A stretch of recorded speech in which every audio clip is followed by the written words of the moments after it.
Bonsoir à toutes et à tous, je suis ravie de vous retrouver ce soir pour cette nouvelle édition de la Tranche Info. Nous sommes le mercredi 8 janvier et tout de suite nous partons pour une demi-heure de JT qui sera suivie d'un focus.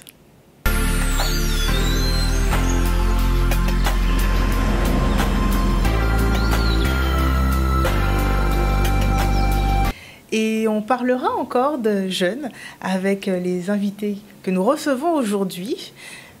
Agnès Nelly Hippon-Blombou, présidente de l'association EOMA, Essentiel Outre-mer et d'ailleurs. Merci beaucoup. Bonsoir. Bonsoir. Vous êtes accompagné de monsieur David Andrew, qui est avec nous via Zoom, donc en télévidéo. Enfin, bonsoir, oui. Monsieur Andrew. Bonsoir. Merci donc à vous deux d'être présents pour nous parler de cet événement, la foire de la laïcité. De quoi s'agit-il et puis pourquoi a-t-il été créé ? Alors, l'association a été créée par son président fondateur, qui est M. David Andrew, qui va vous faire un panel d'explications concernant ce sujet. Moi, la seule chose que je peux vous dire, avant de lui passer la parole, puisqu'il est plus apte que moi, comme je vous disais tout à l'heure, les présidents d'associations sont là pour parader. Et c'est l'équipe derrière, c'est eux qui font tout le grand travail. Laïcité, pourquoi laïcité ? On s'est aperçu que dès qu'il y a quelque chose qui ne va pas, on parle de laïcité. La laïcité en elle-même, c'est savoir accepter l'autre, savoir vivre avec l'autre, quelle que soit sa couleur de peau, sa religion, l'accepter avec sa religion. On dit souvent la liberté des autres s'arrête là où la mienne commence. Oui, c'est vrai, mais il y a eu tellement de guerres, de débats sur ce sujet, notamment par la loi de 1905, la séparation de l'Église et tout. Donc, je vais passer la parole à David parce que je sais qu'il attend, qu'il est spécialiste dans la matière et il se fera un plaisir de nous donner des explications beaucoup plus amples et plus larges que la mienne. Très bien, je vous remercie. Merci. Alors, monsieur Andrew, justement, donc c'est un événement qui a lieu à plusieurs endroits, à la fois aussi bien en France hexagonale, en Guadeloupe, dans plusieurs communes. Comment cet événement a-t-il été pensé et en quoi va-t-il consister ? Alors, il a été pensé, justement, comme l'a très bien dit, bonjour Agnès, il a été pensé en réaction à tout ce qu'on peut entendre par rapport à la laïcité, où on entend parler de la laïcité quand ça dysfonctionne. Nous, notre souhait, c'est de parler de la laïcité de manière générale, de ne pas attendre forcément qu'il y ait un manquement à la laïcité pour en parler. Donc, du coup, cet événement est là pour réconcilier, en fait, la population avec ce principe fondamental qui est la laïcité.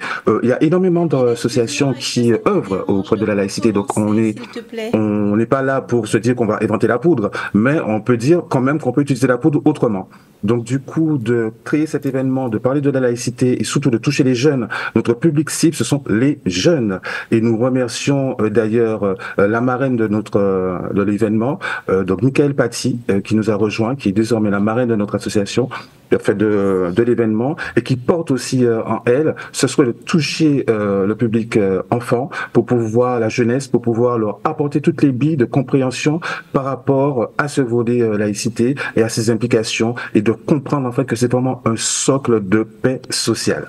Il va se décomposer de cette manière suivante, à savoir qu'en février, nous comptons organiser à l'Assemblée nationale une masterclass laïcité avec différents intervenants qui interviendront sur différents focus par rapport à la laïcité avec interaction avec le public. Ça servira aussi de conférence de presse. Ça permettra au public de s'approprier aussi l'événement Foire de la laïcité qui aura lieu par la suite en mars, à l'espace Mars, Paris 13e, donc les 7 et 8 mars. Ensuite, à Anse-Bertrand le 11 avril. Ensuite, fin mai, on attend les dates, mais ça sera fin mai côté Cap-Esther. Et ensuite, on envisage également d'aller à la Martinique, au Diamant, donc c'est en prévision, et nous sommes en contact avec certains ministères pour pouvoir boucler tout ça d'ici, d'avoir plus de pistes au moins pour s'assurer que toutes ces dates pourront être assurées et que tout se passe bien et que la jeunesse puisse participer, que les établissements scolaires, que ce soit en France hexagonale et en Outre-mer, puissent participer. Donc le passage aussi sur Canal 10 qui est partenaire aussi avec nous, on vous remercie, c'est de aussi rassurer comment dirais-je, les interlocuteurs et que les établissements scolaires puissent faire participer leurs jeunes à ces établissements. Nous pouvons mettre en place cet événement dans toutes les villes qui souhaitent collaborer avec nous pour faire vivre en fait cette nouvelle expérience, cette nouvelle approche de la laïcité qui aura aussi ce côté solennel puisque nous rendrons aussi hommage à des personnes qui sont tombées, donc notamment Samuel Paty, ce professeur émérite qui a fait son travail et dans le cadre de son travail, dans le cadre de son partage par rapport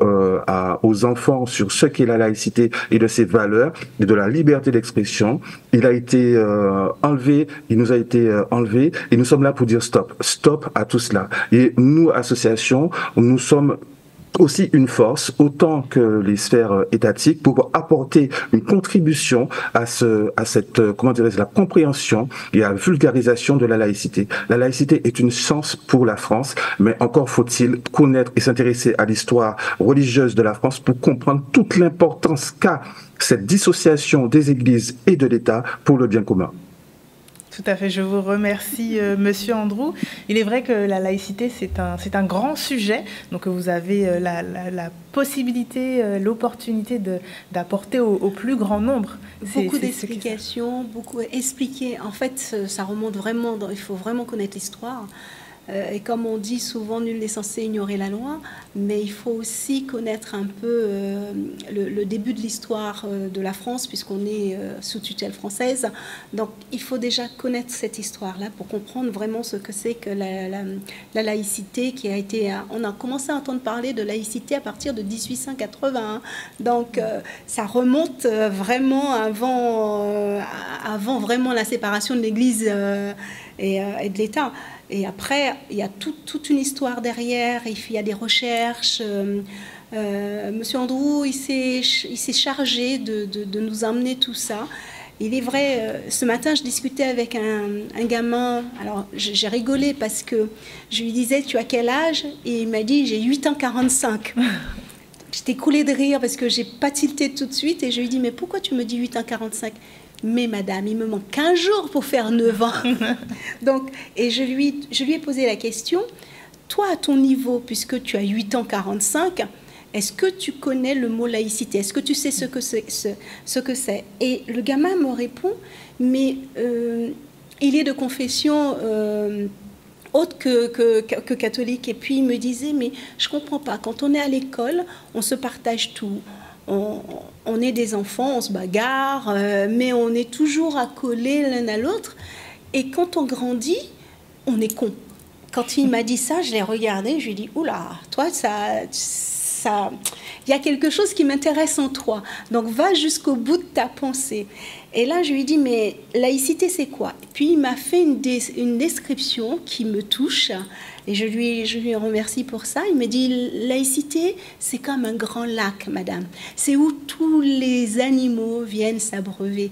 Quand le gars même a dit ça, j'ai dit, si l'homme pouvait se mettre au niveau de l'enfant et voir un peu le schéma qui sort, qui se découle de ça, le monde irait mieux. Mais bon, on est dans un monde imparfait, on est des êtres imparfaits, on ne peut pas trop demander. Mais juste ce schéma, j'ai tenu à en parler, à en discuter, à partager, parce que le 8 ans 45 m'a coupé l'herbe sous le pied, en fait. Voilà.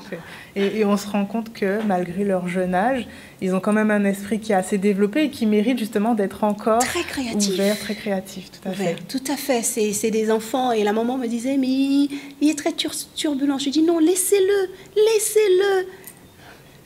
C'est le début justement de son avenir. C'est ainsi qu'il construit sa façon de penser, sa façon de voir les choses. Et donc, lors d'un événement comme celui-ci, d'autres enfants pourront justement découvrir le concept de laïcité. Le contexte avec leur compréhension, avec leur niveau de lecture. En fait, c'est fait par étapes pour toutes les écoles, petits et grands. Et amener chacun à comprendre qu'on peut vivre avec son voisin, même s'il n'est pas de la même confession religieuse que nous. On peut se partager des choses parce qu'on peut apprendre de tout le monde, du petit comme du grand. On n'est jamais trop grande pour apprendre. Moi, j'apprends tous les jours. 8 ans 45 m'en a donné à apprendre. Et franchement, c'est la laïcité, il y a une telle richesse, une telle culture, une telle demande qu'il mérite d'aller vraiment, je suis un peu comme mon père, aller fouiller, bêcher, décortiquer, nettoyer, franchement, pour pouvoir déjà s'accepter soi-même, parce que quand on est à l'école et qu'on est petit, il y a toujours cette agressivité entre enfants, oui, ceci, ça vient des parents, mais les enfants en eux-mêmes, ils sont neutres, ils vivent avec tout le monde, ils comprennent tout le monde. Et cette laïcité, c'est une façon de traduire et d'emmener une richesse autre que culturelle. Très bien. Alors, où pouvons-nous retrouver donc, le programme de cette foire de la laïcité et comment est-ce qu'on peut éventuellement vous contacter si on veut en savoir plus? Alors, David, voilà, il l'a mis à l'écran, je crois. Donc, on a le programme qui s'affiche. Voilà.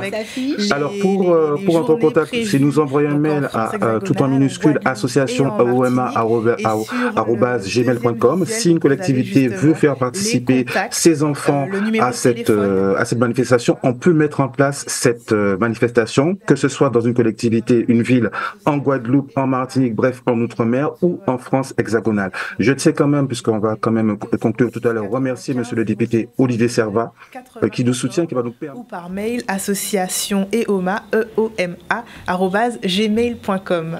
Je vous remercie infiniment pour toutes ces explications. Merci. Et hâte de découvrir justement ce que va donner ce bel événement. J'ai un grand remerciement à apporter, si vous permettez, dire un grand merci à monsieur au député Servat, parce qu'il nous a beaucoup soutenus, il nous a beaucoup poussé à aller au-delà de nos possibilités. Et merci à toute l'équipe, à toute mon équipe, parce que sans eux, on ne serait pas là. Merci à tous. Et je dis un grand merci à ma famille qui est derrière moi, qui me soutient et qui me pousse à aller plus loin. Merci beaucoup, Madame Hippon-Blombou, et merci beaucoup, Monsieur Andrew, vous qui êtes